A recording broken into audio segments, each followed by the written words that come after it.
It began with a contradiction so sharp that most people never saw it.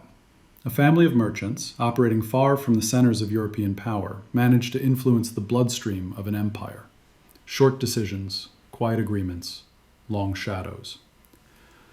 The Sassoons built their fortune in the 19th century on a product the British Empire publicly condemned, yet privately depended on. And here lies the paradox. The empire that lectured the world on Victorian morality also relied on a narcotic pipeline to balance its books. Some historians believe this tension was not accidental. Britain needed revenue. China controlled the tea, silk, and porcelain markets that Europe consumed like oxygen. And money, like water, must flow somewhere. When silver drained out of London and into Canton, policymakers panicked. When the Sassoons offered an alternative stream, opium, the balance sheets suddenly aligned. To the public, they were philanthropists, patrons of schools and hospitals. To officials, they were problem solvers. But beneath that veneer, the mechanics of dependency were being engineered with almost mathematical precision. Imagine an empire addicted not to the substance itself, but to the profits it generated. The realpolitik version of events was simple. Every chest sold stabilized British trade. Every new port opened in China expanded the funnel. Every treaty signed after each war protected the revenue chain. The coincidence is too precise to be accidental. In fact, one quiet merchant dynasty helped transform a moral crisis into an economic model. Not because they controlled governments, but because they controlled incentives. They understood something fundamental. When a state faces a structural deficit, whoever offers the quickest remedy becomes indispensable. And the pattern didn't die with the 19th century. Today we call it externalizing risk, regulatory arbitrage, or market optimization. Back then it was simply the opium trade. The visible story is moral outrage. The hidden story is financial architecture designed in the language of addiction. History whispers that fortunes built on dependency don't appear overnight. They accumulate gram by gram. By the early 1800s, the world the Sassoons entered was already divided into zones of pressure, profit, and constraint. The Ottoman Empire was weakening. The British Empire was accelerating. And between these tectonic plates moved merchants who understood that geography was not a boundary, it was leverage. The family's story began in Baghdad, within a Jewish merchant community embedded in long-distance trade networks stretching from Basra to Bombay. Trade there flowed like a circulatory system: pearls, dates, textiles, silver. But power shifted abruptly when political tensions and persecution pushed David Sassoon and his sons out of Iraq. Exile was not a tragedy, it was an economic reset. They relocated to Bombay, a rising imperial port where almost every node of global commerce converged. Bombay in the 1830s was a laboratory of empire. British administrators needed reliable intermediaries who could move capital across cultural, linguistic, and legal boundaries. Local elites needed partners with access to international markets. The Sassoons stepped into this vacuum with unusual precision. They arrived at a moment when the British East India Company was transforming from a trading corporation into a territorial power. Control of Bengal had opened vast supplies of raw cotton. Control of opium production offered even greater promise. The company held a monopoly on the drug's cultivation, but it required large-scale distribution to turn the substance into revenue. This was a technical challenge hidden inside an ethical contradiction. And now imagine a merchant house that could operate simultaneously inside and outside imperial bureaucracies. That was the Sassoon advantage. They were not British, yet they aligned with British priorities. They were not Indian, yet they understood Indian logistical networks. This dual identity let them function as a bridge where others saw walls. By the mid-19th century, China had become the center of gravity. Its economy dwarfed Britain's. Its population demanded tea in quantities that reshaped trade routes. But China required payment in silver, a drain that threatened the fiscal foundations of a global empire built on credit. London needed a counterweight, and opium became that counterweight. The Sassoons recognized the opening before most. They set up warehouses in Bombay, counting houses in Hong Kong, and agents across southern China. Every piece fit a system whose logic was brutally simple. India produced, British ships transported, China consumed. The family's role was to smooth the frictions, the delays, the language barriers, the legal loopholes. Money moved through their ledgers like electricity through copper wire. Short transactions, silent margins, long-term relationships that bound regional actors into a single transactional circuit. Some historians argue that the unique structure of their operation came from a lesson often overlooked. Mobility is a form of power. By being from everywhere and nowhere, the Sassoons could shift capital with fewer political constraints. They avoided the reputational limits that bound British officials. They avoided the territorial limits that bound local merchants. They were free to optimize. Beneath the public narrative of benevolence, they constructed a financial infrastructure that made addiction measurable. Quantities, prices, maritime insurance, seasonal cycles, everything could be calculated. And when something can be calculated, it can be scaled. In retrospect, the era looks inevitable. It was not. It was engineered by people who understood that commerce moves fastest where governance is weakest. And that era created a blueprint, one in which a private merchant house could operate in the blind spots of an empire while shaping its economic fate. The turning point emerged when the arithmetic of empire stopped adding up. Silver was leaving Britain faster than manufactured goods could replace it. Tea consumption rose every year, and Chinese trade policy remained immovable. The British needed leverage, and the opium trade became the lever they were unwilling to acknowledge openly. But a lever only works when someone is willing to apply force. That role gradually shifted to the merchants who operated between official policy and practical necessity. The Sassoons were not the only players, but they became the most efficient. And efficiency, in systems under strain, becomes a form of power. The fundamental problem was not moral disagreement. It was a balance sheet crisis. China exported valuable goods but imported almost nothing except specie, so every transaction drained British reserves. The Sassoons helped convert this linear loss into a circular flow. Opium out of India, silver out of China, silver back into British-controlled channels. The cycle was elegant in its simplicity, brutal in its consequences. And now imagine the system hitting its first internal limit. By the late 1830s, opium imports into China reached unprecedented volumes. Estimates range from 18,000 to 40,000 chests a year. Prices fluctuated, but the direction of demand remained upward. As the trade expanded, so did the tension. Chinese authorities saw not only addiction, but a monetary threat. Silver reserves were collapsing.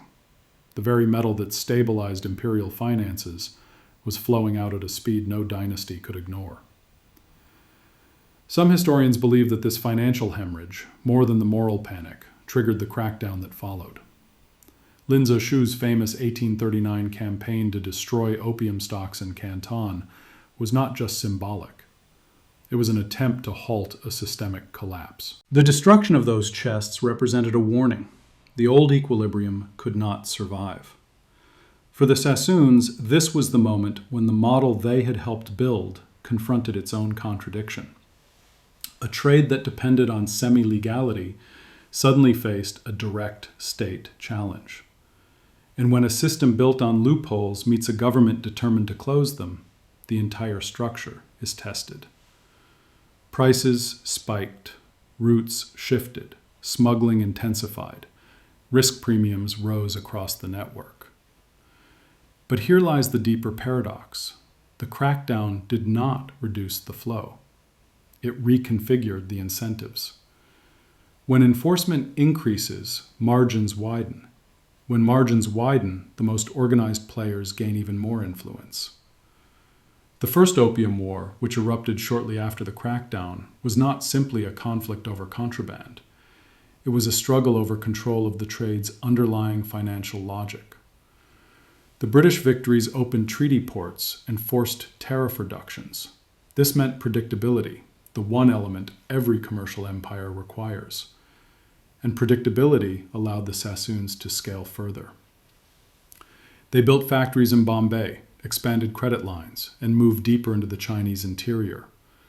Where there had been one port, there were now 5. Where there had been limited access, there was now extraterritorial freedom. The real problem from the Chinese perspective was that dependence had shifted categories. It was no longer only chemical, it was fiscal. Silver outflows weakened the Qing treasury. Weakened treasuries undermine military capacity. And weakened military capacity makes each new treaty negotiation more one-sided. In essence, the structure that emerged after the war trapped China in a downward spiral. And within that spiral, merchant families, including the Sassoons, became indispensable intermediaries. Not through open political influence, but through the quiet efficiency of logistics and credit. In economic terms, this was the moment when the opium trade transformed from a market anomaly into a systemic pillar. Demand created revenue, revenue stabilized British trade, stability encouraged expansion, expansion increased dependency, the loop fed itself. Modern economists would call this a feedback cycle. The 19th century had a simpler word, inevitability. Yet inevitability is rarely more than a sequence of decisions made under pressure. The decisions to maintain the trade, the decisions to enforce treaties, the decisions to prioritize fiscal survival over diplomatic equilibrium. Each choice narrowed the path until the system could no longer turn back. And now imagine the hidden cost emerging beneath the numbers. Local Chinese economies became distorted as silver vanished. Indian agriculture shifted toward monoculture, tying farmers to volatile global prices. Maritime insurance markets adapted to rising risks and institutionalized them. Every participant paid a price, but the prices were uneven, invisible, and often irreversible. At its core, the problem was that an empire addicted to revenue had met a merchant house willing to quantify that addiction. And once quantified, it could be optimized. Once optimized, it became the backbone of a transcontinental economy. The point of no return was not a single battle or treaty, including it was the moment the system discovered it functioned more effectively under dependency than without it. What made the system enduring was not its scale, but its precision. Behind every shipment, every chest, every ledger entry, stood a mechanism engineered to convert risk into routine. And routine, when multiplied across continents, becomes infrastructure. The starting point was India. The British East India Company controlled cultivation through auctions, licensing, and strict regional oversight.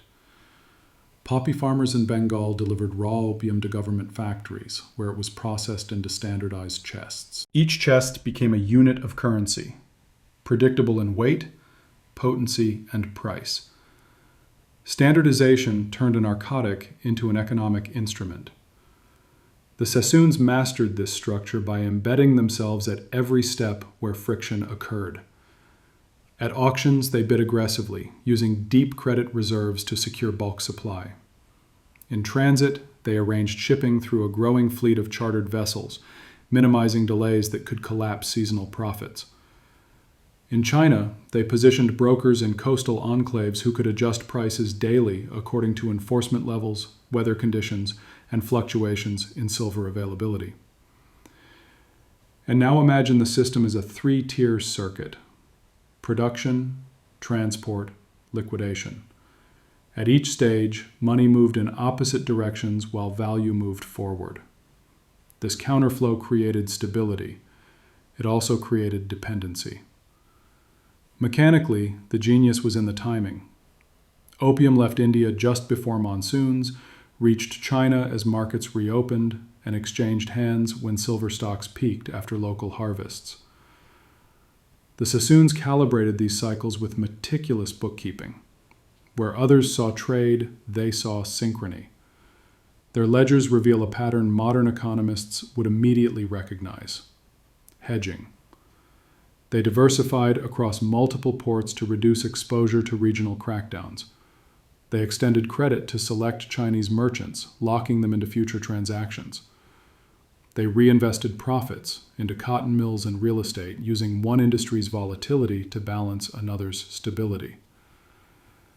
Each decision made the system more resilient. but the most powerful mechanism was information. The family built a communication network stretching from Bombay to Hong Kong, Shanghai, and London. Messengers, coded letters, and later telegraph lines reduced the information lag that crippled many competitors. A price shift in Shanghai could alter bidding strategies in Bombay the same week. Speed became a profit multiplier. Some historians believe this information edge transformed the Sassoons from participants into coordinators. They didn't control the whole trade, but they understood it across its entirety.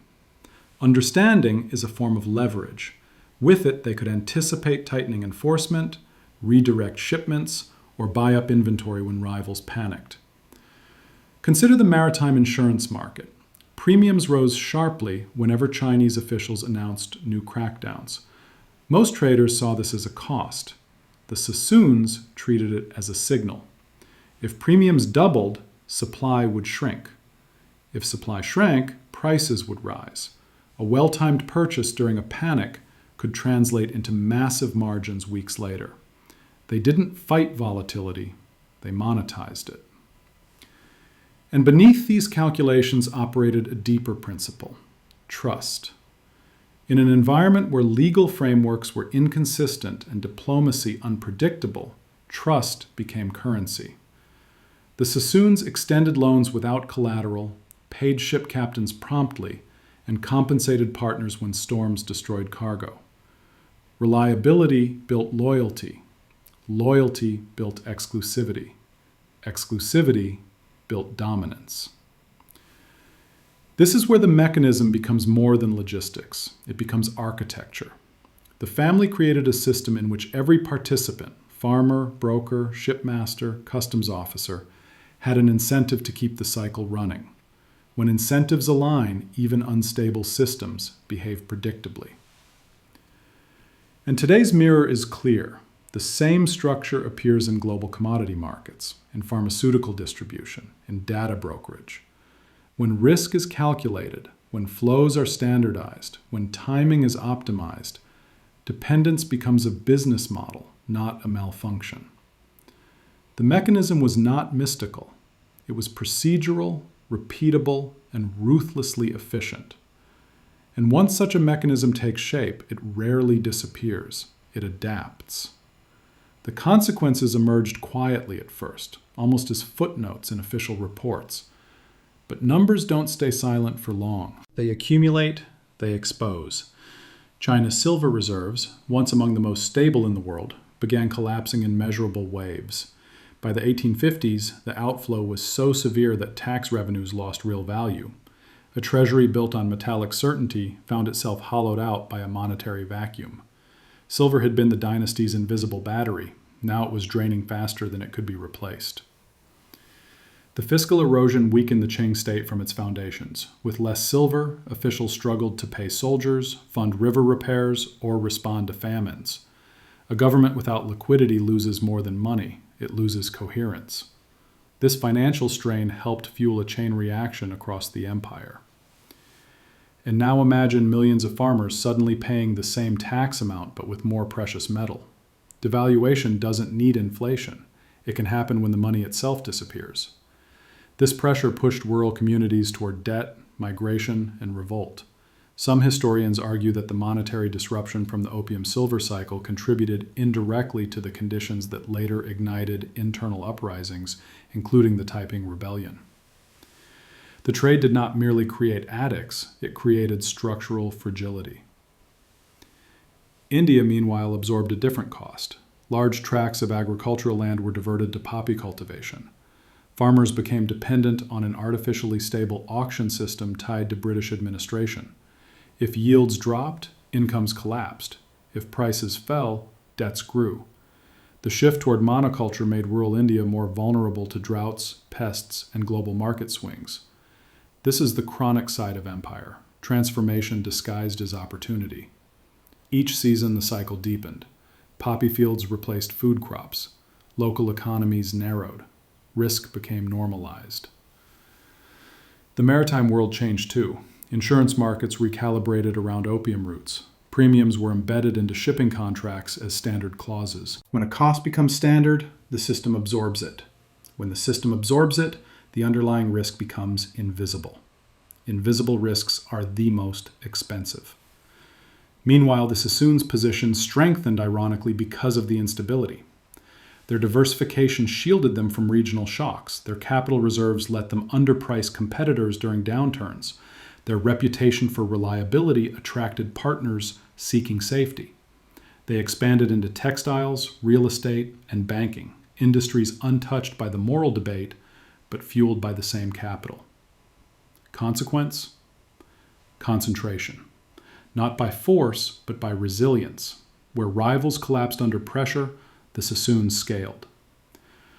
British policy, too, shifted under the weight of its own contradiction. Publicly, officials condemned the trade. Privately, they defended the revenue. This duality produced a long-term diplomatic cost, the erosion of trust between China and Britain. Every treaty port, every extraterritorial clause, every tariff change embedded a memory of coercion. Memories like that don't fade. They accumulate interest. Economic consequences spilled into geopolitics. The Opium Wars fractured China's regional standing, weakened its naval capacity, and forced it into a century-long negotiation with foreign powers. That power imbalance redrew Asia's political map. It created conditions exploited later by other empires, French, Russian, Japanese. And beneath these geopolitical shifts lay a lesson modern analysts still note. Systems built on extraction eventually undermine the extractors. When China weakened, British trade with China became riskier. When India's agricultural base narrowed, famines became more frequent and more devastating. Stability purchased through dependency rarely remains stable for long. The financial world registered its own side effects. London's banking sector learned to treat overseas narcotic revenue as dependable cash flow. Credit lines expanded. Insurance pools reorganized. Risk models normalized volatility. This mindset outlasted the opium era. It became a template for later colonial commodities, rubber, sugar, and oil. And now imagine the irony. A drug that destabilized two great civilizations simultaneously strengthened the architecture of global finance. Flows of silver, bills of exchange, and structured credit created a complex web that benefited the center while straining the periphery. The long-term consequence is not merely historical, it is structural. Patterns of dependency hardened into patterns of global inequality. The trade ended. The asymmetries it created remained.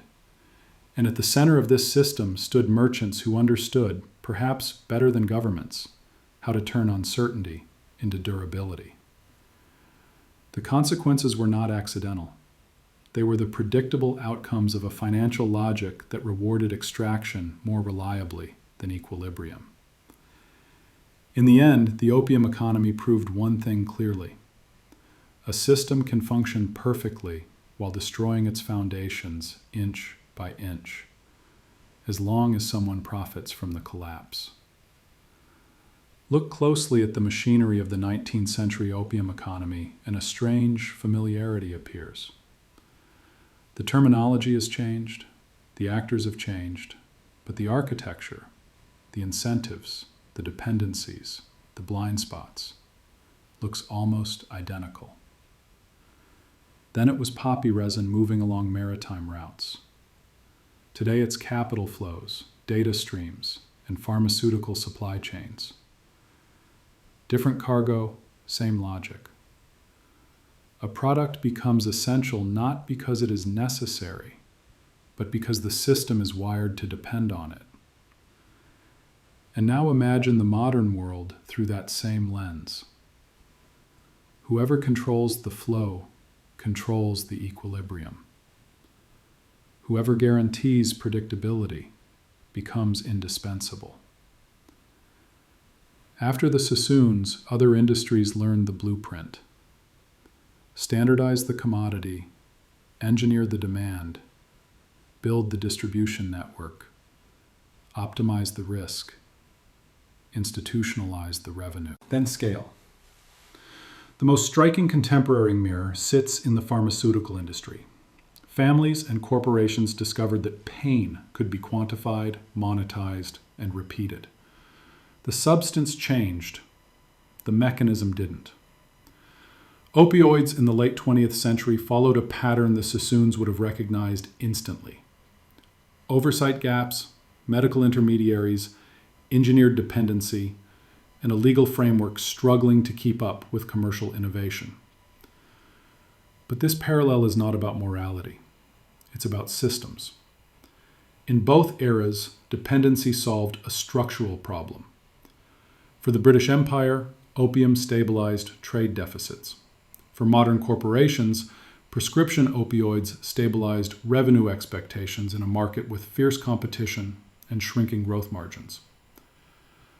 When organizations face systemic pressure, the quickest relief often comes from products that shape human behavior, not products that satisfy clear needs.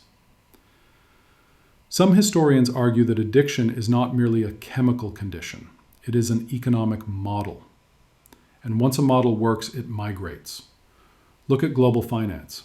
Debt expands not because individuals want more loans, but because economies need constant liquidity. Debt is the new opium, an invisible battery powering national budgets, corporate buybacks, and personal consumption. It creates a cycle: need, supply, dependence, risk, stabilization, expansion. When interest rates fall, borrowing rises. When borrowing rises, asset prices inflate.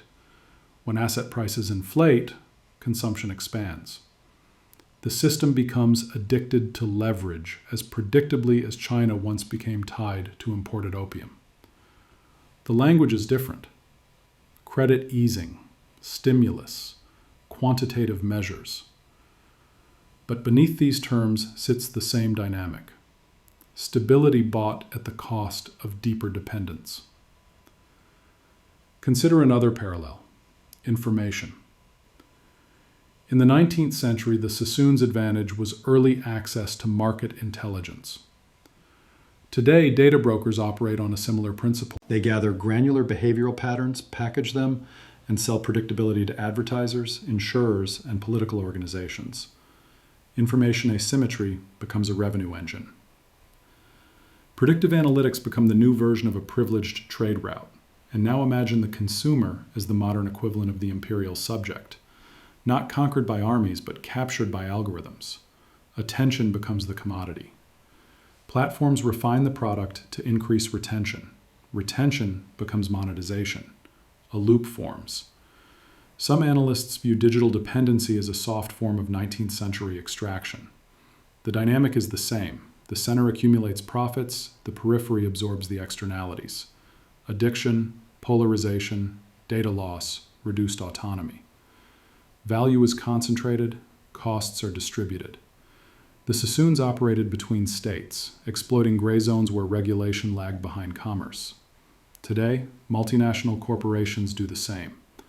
Their operations stretch across jurisdictions, optimizing taxation, labor laws, and regulatory vacuums. When the oversight is fragmented, flows accelerate. When flows accelerate, influence expands. States still depend on private actors to solve structural problems, from supply chains to healthcare logistics. Dependency creates leverage, and leverage shapes policy. Governments cannot tax what they cannot see. They cannot regulate what they cannot define. They cannot control what they quietly need. This is why the opium model repeats. Wherever incentives reward expansion and penalties lag behind consequences, the system converges toward dependency. Even global commodities today follow opium's template. Oil, rare earth minerals, lithium, each forms a network of extraction, distribution, political protection, and financial speculation. A disruption in any node can destabilize entire economies. This is structural addiction. The substance is not the point. The reliance is. What does that mean for us? We live in a world that mirrors the 19th century more closely than we admit. Supply chains operate on razor-thin margins. Financial markets respond faster to rumors than to legislation. Platforms compete for the deepest form of loyalty, not purchase, but habitual use. And behind every flow sits an entity calculating timing, risk, and reward with the same precision the Sassoons once applied to ships leaving Bombay.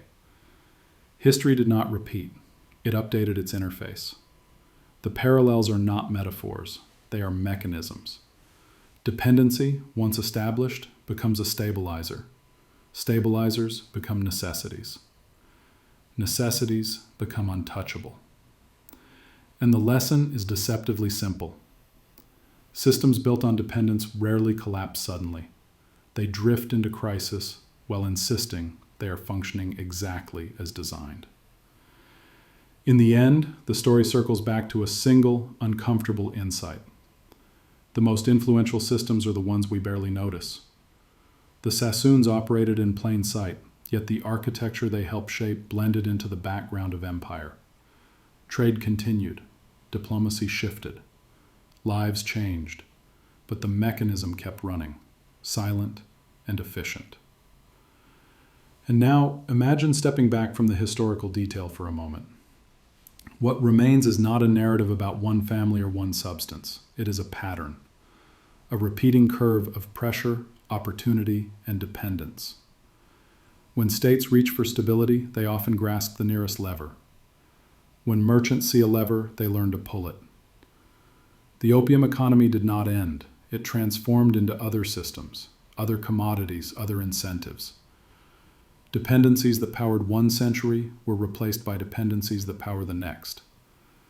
The actors change, but the logic endures. Some historians say this is the real continuity of global history. Not empires, not wars, not dynasties, but structures of need. Who fulfills the need shapes the age. Who understands the need shapes the future. And perhaps this is the loop we're still inside.